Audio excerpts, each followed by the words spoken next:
Quero saudar a todos com a paz do Senhor. Estou com um pouco de pena dos meus alunos, né, que já ficaram me ouvindo 2 sábados seguidos. Aí, tadinho, nas férias eu venho para cá. Mas amém. Já é um teste, né, para saber quem vai passar. Queridos, é uma alegria muito grande poder estar aqui. Conheci o pastor Paulo há pouquíssimo tempo, mas a identificação ela foi assim, praticamente instantânea. Não tem como não ser, né? Homem de Deus, batalhamos pelo mesmo reino, temos os mesmos objetivos, então não tem como não termos comunhão com pessoas assim. Antes de pregar, eu gostaria de falar algo assim muito simples para vocês. Uma das maiores evidências da presença do Espírito Santo de Deus numa comunidade é a forma como ela se porta quando a palavra está sendo ministrada. Quando existe um povo atento à exposição das Escrituras, ali o Espírito Santo de Deus está presente. E eu já senti a presença de Deus no louvor abençoadíssimo, mas eu gostaria que você ficasse muito atento ao que Deus tem para falar nessa noite, através das Escrituras. Amém? Abra sua Bíblia no Evangelho de Lucas, capítulo 15.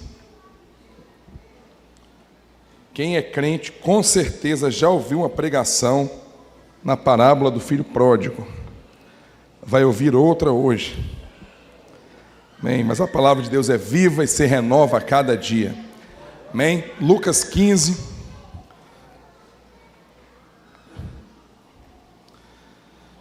Verso 11.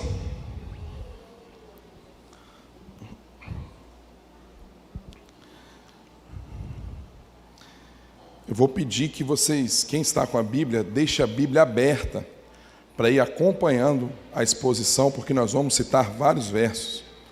Vamos fazer um tour aqui nesse capítulo.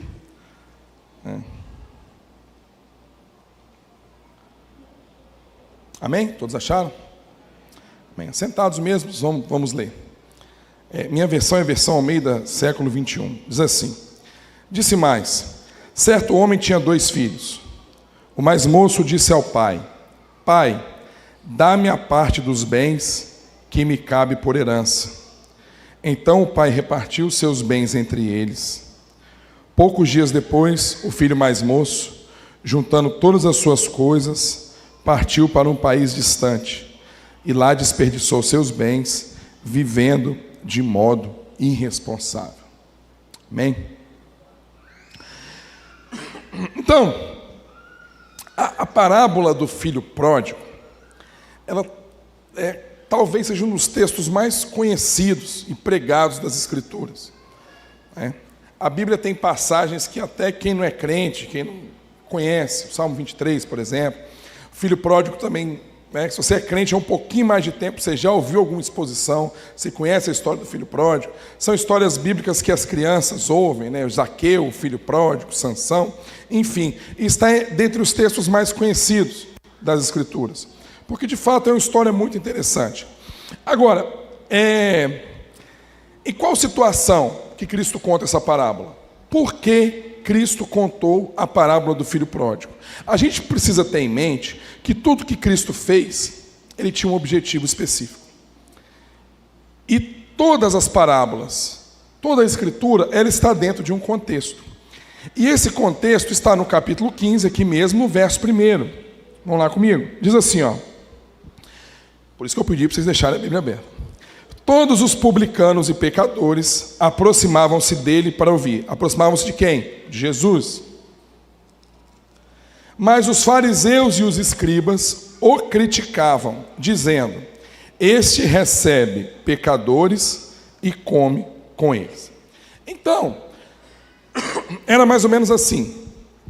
Cristo estava ensinando, e as pessoas que ouviam Cristo pregar eram pessoas marginalizadas.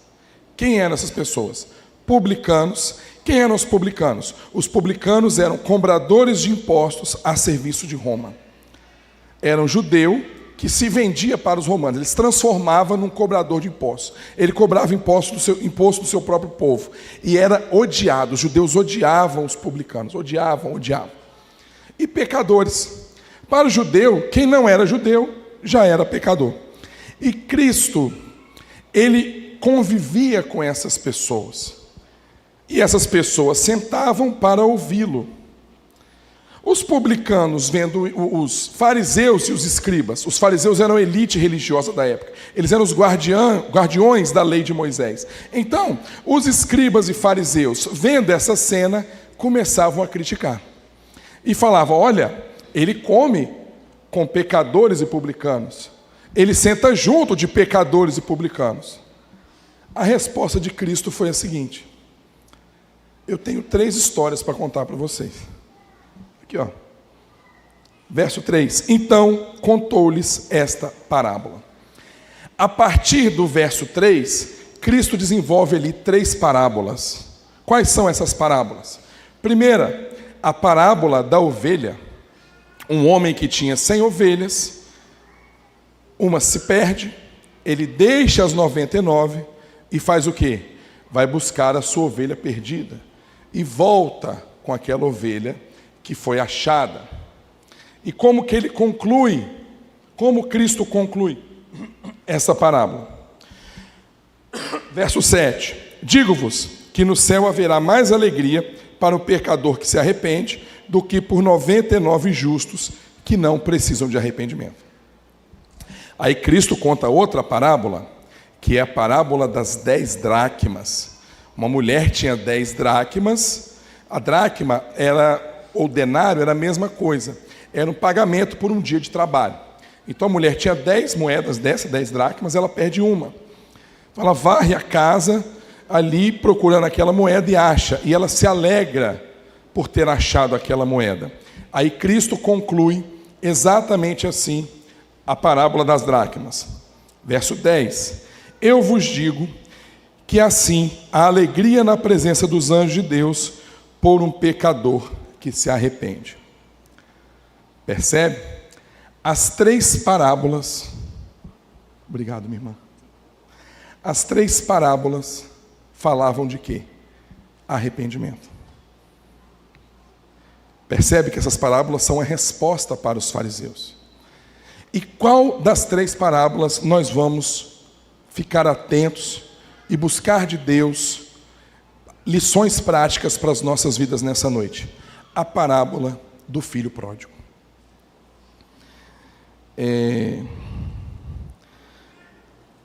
Eu só conheço daqui os meus alunos, pastor, a irmã que trouxe o papel aqui, a gente está sempre batendo papo ali embaixo.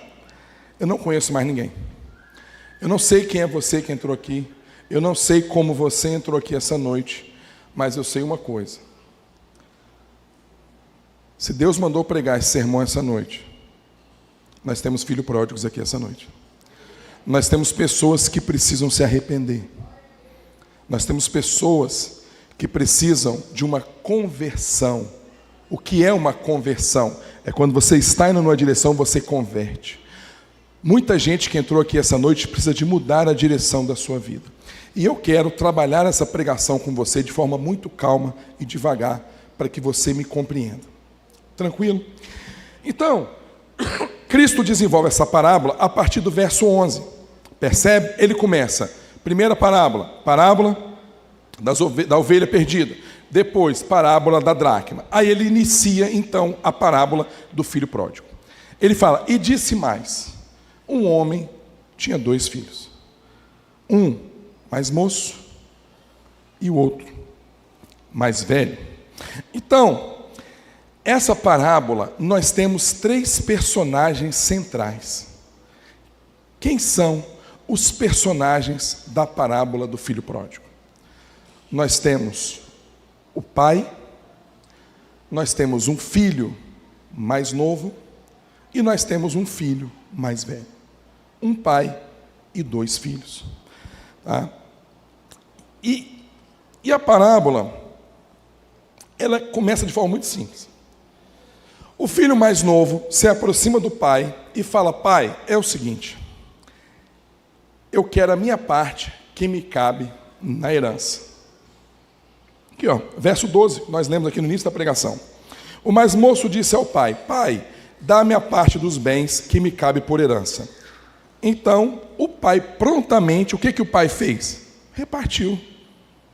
É isso que você quer? Aí. Sua herança está aí. O que a palavra diz? Que poucos dias depois, aquele filho pegou aquela herança e rachou fora. Esse jovem, ele cometeu diversos erros aqui. Primeiro que ele se precipitou. Ele pediu uma herança de um pai que não tinha morrido. Como é que você pega a herança de alguém que está vivo? Então, na mente daquele jovem, o pai já estava morto. Tem muita gente que para ele Deus está morto. Sabe por quê? Porque ele não ouve mais as diretivas do pai, ele faz o que ele quer. E aquele jovem, ele fez exatamente aquilo. Ele se emancipou. Ele pediu ao pai uma herança que ainda não era direito dele. O pai fez o quê? Deu. E aquele jovem esperou pouquíssimo tempo, pegou aquela herança e deu no pé.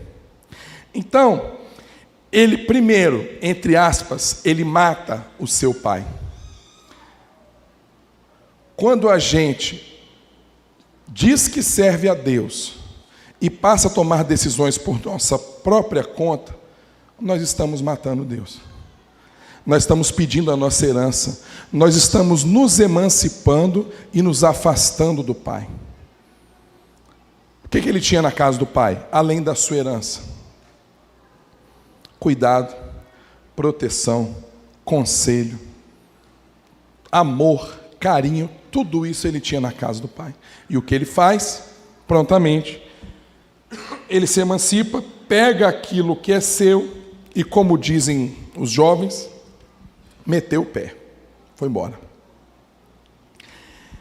Ele abdica, ele abre mão de viver sob os cuidados do pai. Foi uma decisão de quem? Dele. Foi uma decisão única e exclusiva dele. Ele simplesmente não quis mais viver com o pai. Pegou o dinheiro que o pai deu e rachou fora.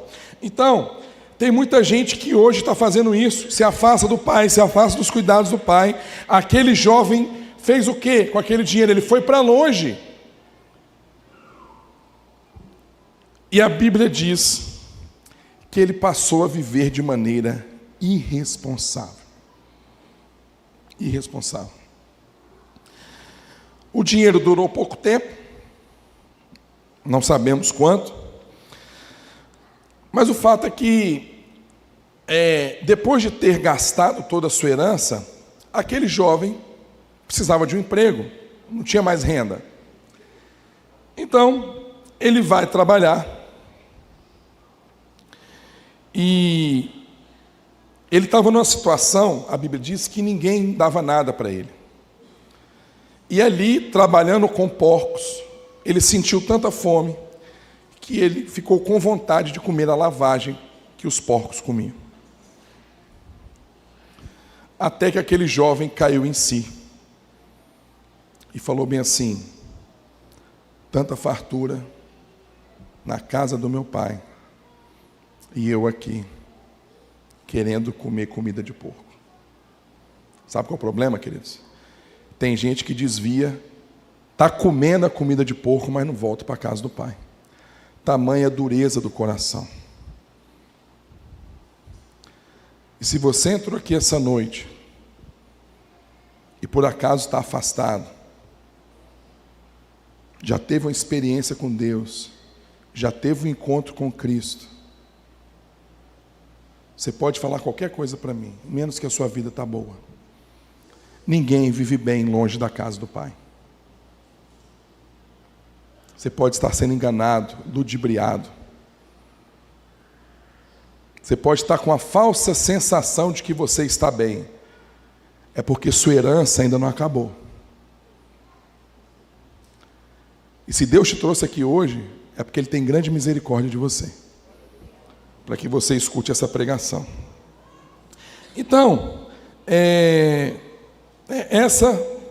esse é o panorama do primeiro filho. Então, segundo personagem que nós vamos tratar, o filho mais velho. O que acontece? Nós vamos chegar lá, vou pular essa parte, depois a gente volta. O filho que vai embora, ele volta, o pai se alegra, faz uma grande festa. O filho mais velho não estava na festa, entendeu? O pai faz uma festa comemorando o retorno do filho mais novo. O irmão dele, o filho mais velho, não estava presente na festa. E quando ele vê que tem uma festa para o irmão, ele fica indignado, diz a palavra. Ele não quis entrar, o pai teve que conversar com ele para entrar, mas não teve jeito. E o pior de tudo, esse irmão mais velho, ele faz uma calúnia sobre o seu irmão, e ele despreza o fato do seu irmão estar vivo. Olha que interessante. Quando o filho mais novo pede herança e sai, o pai não interfere na decisão dele. Mas quando o filho mais velho não quer entrar na festa, o pai vai lá e insiste com ele. Percebe como que o pai é bom? Deus é assim, queridos. Existem pessoas que Deus deixa, Ele não interfere. Por quê? Porque essas pessoas precisam viver uma experiência para retornar. Mas tem aqueles que ficam e que Deus vai insistindo com eles. Então, ele insistiu com o filho mais velho. E o pai percebe que eu gosto de analisar a atitude desse pai com os filhos, porque obviamente o pai aqui está sendo comparado a Deus. Então, o pai, ele não interfere na decisão do filho mais novo, mas em relação ao filho mais velho, ele insiste.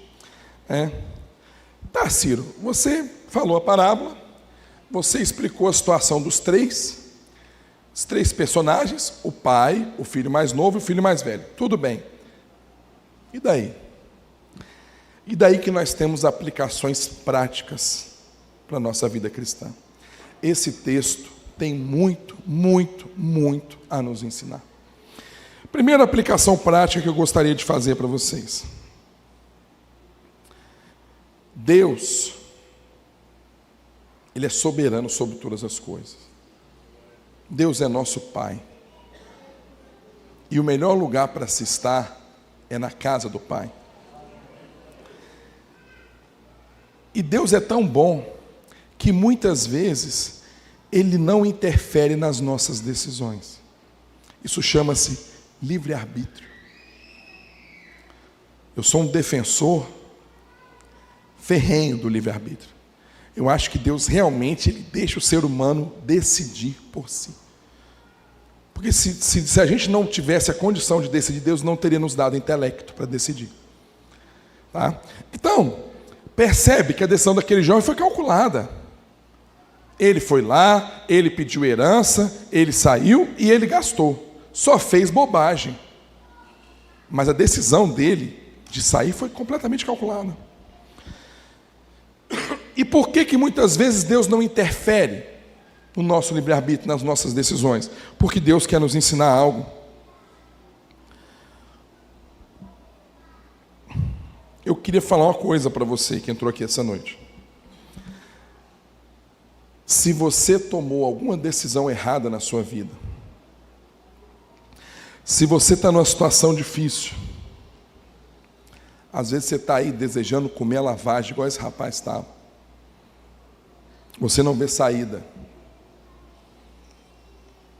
eu tenho uma coisa para te dizer: Deus está de braços abertos para te receber, como recebeu aquele filho. O filho rejeitou o pai, mas o pai jamais rejeitou o filho. E Deus não nos rejeita. Deus nos ama. Deus nos quer bem. Deus quer o melhor para nós. Então, o pai não interferiu, ele deixou o filho tomar suas decisões. Quem aqui nunca tomou uma decisão equivocada na vida? Nunca fez uma grande bobagem? Porque nós somos assim, queridos. A gente faz as bobagens, toma decisão, não pergunta para Deus, não pede conselho, vai, bate nos peitos, eu resolvo, tá. Na hora que você entra numa fria, a primeira pessoa que você vai pedir socorro é para Deus. Senhor, que bobagem, ai meu Deus, me ajuda, que bobagem que eu fiz. Meu Deus do céu, me livra dessa fria aqui. Só eu que sou assim, queridos? Não, né? Todo mundo, irmãos, todo mundo. É assim que nós somos. E Deus muitas vezes deixa a gente seguir o curso do nosso coração para Ele mostrar quem Ele é, para mostrar o seu amor, para mostrar a sua bondade, para mostrar a sua misericórdia e para falar bem assim, você não é nada sem mim. Aquele jovem se decidiu, rodou, foi para lá, foi para cá, no final das contas, para onde que ele foi parar? Para onde que ele voltou? Para a casa do pai. Segunda aplicação. O filho mais novo, ele era um homem de muita postura. Perceba, apesar de toda a bobagem que ele fez, ele tomou a decisão correta, ele teve a única atitude necessária que ele precisava ter. Qual foi? Arrependimento. Ele se arrependeu. Ah, mas as circunstâncias, não, queridos, Deus cria circunstâncias. E o homem que decide. Ele podia ter continuado lá, orgulhoso, não, para casa do meu pai eu não volto não. Eu saí de lá, agora eu não vou voltar mais, não. Fica aqui, ó, come essa lavagem aqui, mas não volto. Porque tem gente que é assim. O que ele faz? O que aquele jovem faz? Verso 17. Ele, porém, caindo em si, disse: quantos empregados de meu pai têm fartura de comida, e eu estou aqui passando fome? Vou me levantar, irei até meu pai e lhe direi: pai, pequei contra o céu e contra ti. Já não sou mais digno de ser chamado teu filho. Arrependimento. Aquele jovem se arrependeu. Então, perceba, aquele jovem tinha uma personalidade fortíssima. Mas ele soube, ele entendeu que ele precisava do pai. Ele pegou o dinheiro, ele saiu, ele gastou, ele aprontou, ele gastou de forma irresponsável. Mas quando o negócio apertou para o lado dele, ele falou: meu Deus, eu pequei, eu estou errado. E a Bíblia diz que Deus não despreza um coração contrito, um coração arrependido. Sabe o que falta à nossa geração hoje? Humildade e arrependimento. As pessoas só querem se justificar, querem botar a culpa em todo mundo que está em volta deles, menos nele mesmo. E vou te falar uma coisa, querido, a culpa era dele. Ele pediu herança, ele pediu para sair, ele que gastou irresponsavelmente. Agora ele queria botar a culpa em quem? Se foi ele que fez a bobagem toda. Não, pai, fui eu, tá? Pequei contra o céu e perante ti. Já não sou mais digno de ser chamado seu filho.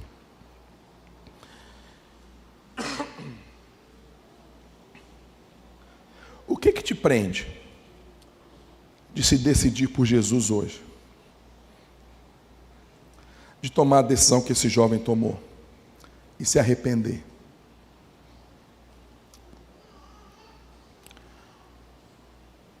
O que te prende?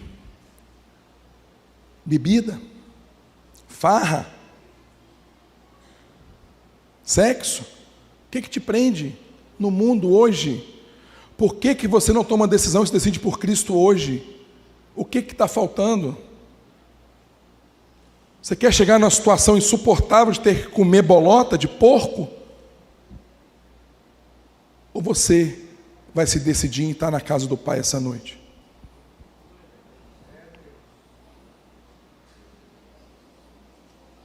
Quer ir para o rock? Aproveitar a vida? A Bíblia diz que a gente não pode acrescentar uma hora na nossa vida. Se eu quiser voltar 2 minutos atrás, eu não consigo. Se eu quiser chegar até 9 horas da noite hoje, eu não consigo. Nós somos prisioneiros do tempo. Só existe um tempo. Agora, hoje. Não dá para consertar o passado e não dá para resolver o futuro. É agora. A decisão tem que ser tomada no dia, na hora. E o que prende você hoje, que entrou na casa do Senhor essa noite? Esteja você afastado, seja você um não crente, seja você um visitante. O que está te prendendo a tomar essa decisão por Jesus Cristo? A levantar como esse jovem e falar: Pai, eu pequei. Eu sou um pecador. Eu preciso de perdão. Eu preciso de arrependimento. Então, a Bíblia diz que ninguém dava nada por aquele jovem. Decisão. Decisão. E agora, acho que é a parte que eu mais gosto. O filho toma a decisão e vai ver o pai. A palavra de Deus diz que o pai viu ele de longe. Verso 20. E levantando-se foi para seu pai. Estando ele ainda longe, seu pai o viu e encheu-se de compaixão. Correndo, lançou-se ao seu pescoço e o beijou. Deus é bom. Esse pai é uma figura de Deus. O pai o viu de longe, o pai encheu-se de compaixão, o pai correu até ele, o pai agarrou no seu pescoço e beijou. Só teve uma coisa que o pai não fez: o pai não foi atrás dele. Quem teve que se decidir? Ir até o pai? Ele. Ele. Ninguém aqui pode tomar essa decisão por você, a não ser você mesmo. Ninguém pode tomar essa decisão por você.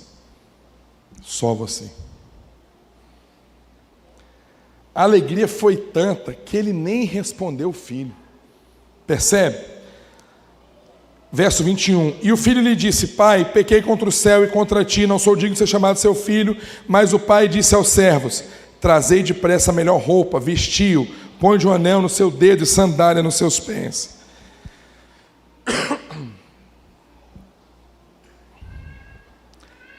Deus não está interessado no que você fez. Eu não estou nem um pouco interessado em quem você foi e no que você fez. Essa igreja, eu tenho certeza, não está nem um pouco interessada naquilo que você fez. Pastor, você não conhece a minha vida. Eu fui um assassino, eu cometi um aborto, eu não quero saber. Deus não quer saber. Eu só tenho uma coisa para te falar essa noite: o Pai está de braços abertos para você. Não interessa quem você foi, interessa quem você é, quem você quer se tornar a partir de hoje. Você quer ser filho do Pai? Você quer estar na casa do Pai? Ou você quer continuar comendo comida de porco? É hoje. Como que você vai sair debaixo desse teto? Agora. Não vem falar para mim que sua vida está boa não, que é mentira. Longe de Deus, nós não temos nada de bom. Eu falo por experiência própria.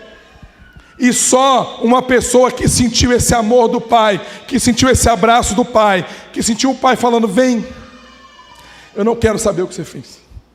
Esquece o que passou. É de agora para frente. Vem vir na minha casa. Aqui você vai ter uma família. Aqui você vai ter paz. Aqui você vai ter todo tipo de cuidado. Meus irmãos, a igreja não é perfeita. As pessoas não são perfeitas. Os pastores não são perfeitos. Mas o melhor lugar para se estar é aqui. Não adianta. Vocês estão falando com uma pessoa que fez todo tipo de bobagem na vida. Coisa que eu não gosto nem de lembrar, que eu tenho vergonha. Só que Deus me resgatou. Porque um dia eu levantei de um banco assim, Eu fui na frente e falei bem assim: eu não quero viver mais do jeito que eu estou vivendo. Eu não posso mais viver do jeito que eu estou vivendo. O meu casamento está acabando. E tinha um sonho. Meu sonho era fazer doutorado. E eu queria ser professor universitário. Deus esfacelou os meus sonhos. E hoje eu não vivo mais o meu sonho. Hoje eu vivo. Eu falo como o apóstolo Paulo, porque não mais vivo eu, mas Cristo que vive em mim. E o meu desejo hoje é fazer aquilo que é a vontade de Deus para a minha vida. Porque eu sei de onde Deus me tirou, eu sei quem eu era, e hoje eu sei quem eu sou. Com todos os defeitos, com todas as dificuldades, com todas as lutas. Toma a decisão correta, querido.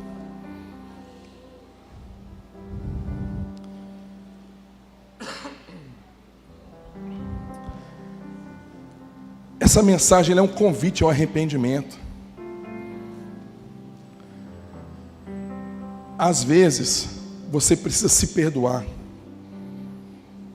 O maior perdão que você precisa ter, muitas vezes, é o auto-perdão. Tem pessoas que fizeram coisas na vida da qual elas não se perdoam. E elas não conseguem conviver com aquilo, meus filhos. Cristo pode todas as coisas. A Bíblia diz que Ele veio para tirar de nós toda dor, toda enfermidade, todo pecado. E fazer de você uma nova criatura, um servo de Deus, uma pessoa altruísta, cheia do Espírito Santo, uma pessoa alegre, sem aquele peso do passado, de tudo de ruim que aconteceu na sua vida, porque Deus, viver na presença de Deus é novidade, é coisa nova todos os dias. Todos os dias Deus nos surpreende com algo bom. E o que move a nossa vida não são as circunstâncias. O que move a vida de um crente é saber que isso aqui é apenas uma passagem, queridos. Nós não somos daqui. A gente não está aqui para acumular bens, para acumular riqueza. Nós estamos aqui como peregrinos. Estamos aqui de passagem. Você quer viver o resto da sua vida na esbórnia? Ou você quer entregar a sua vida a Jesus Cristo? Como que você quer viver? Ah, mas eu estou muito novo ainda. Dedique seus melhores dias ao Senhor. Dedique sua juventude a Deus. O suprassumo da vida, Cristo já disse, é servir ao outro. Quando nós estamos inseridos numa comunidade e quando nós entendemos o verdadeiro Evangelho de Cristo, a prioridade não sou mais eu, são os meus irmãos. Então, quando você tiver contato com o crente verdadeiro, ele nunca vai estar pensando nele, vai estar pensando em você. E é assim que a igreja de Cristo funciona, queridos.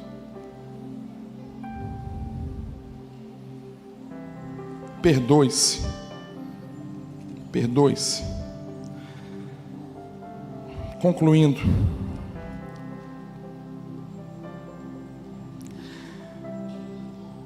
Os dois irmãos precisavam de arrependimento. Um tinha um coração contrito, o outro não. Quer ver? Vamos lá para o verso 25. O filho mais velho estava no campo, e quando voltava, ao aproximar-se da casa, ouviu a música e as danças. E chamando um dos seus servos, perguntou-lhe o que era aquilo. Este lhe respondeu: teu irmão voltou, e teu pai matou o melhor bezerro, pois o recebeu são e salvo. Verso 28. Ele se indignou e não quis entrar.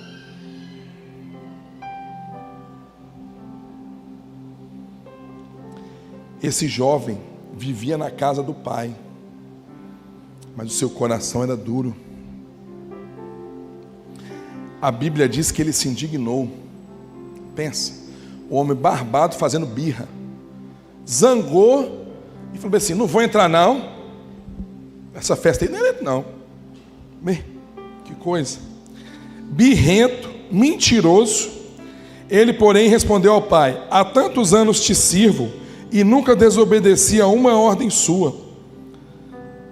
Mesmo assim, nunca me deste um cabrito, mentiroso e invejoso. O verso 28 diz que o pai estava insistindo com ele. Você precisa insistir com um filho obediente? Filho obediente só fala uma vez. Meu filho, entra aqui, seu irmão está na festa, vamos lá. Depois a gente conversa. Não. Aí o pai está, vamos meu filho, vem. Você insistir, não é? Então o pai insistiu com o filho. Ele acaba de falar assim, não, eu nunca desobedeci. Acabando de desobedecer. Mentiroso. Sem amor pelo irmão. Verso 30. Chegando, porém, esse teu filho.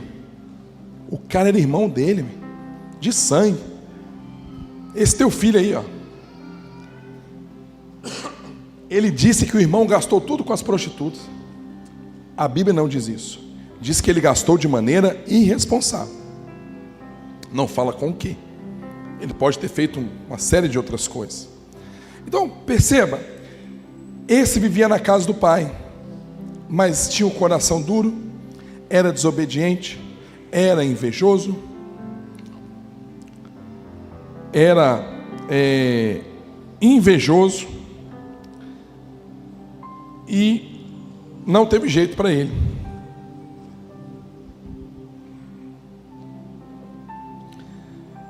Tem muito crente que está na igreja, mas está perdendo várias festas que acontecem, porque tem seu coração duro. Esses dois irmãos precisavam de arrependimento. Um fez tudo errado, mas se arrependeu e foi justificado. O outro, entre aspas, estava fazendo tudo certo, não foi justificado, porque ele não se arrependeu.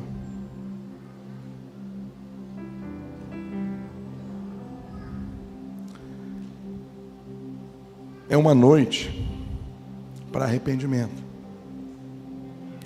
É uma noite para decisão.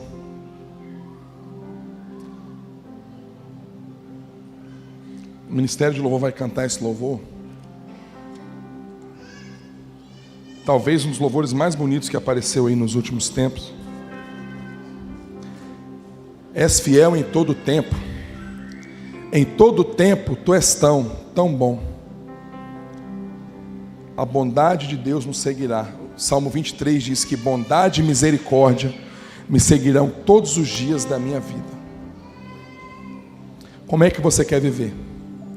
Como é que você quer levar o resto dos seus dias? Se arrepende, queridos. Hoje é uma noite propícia para isso. Amém?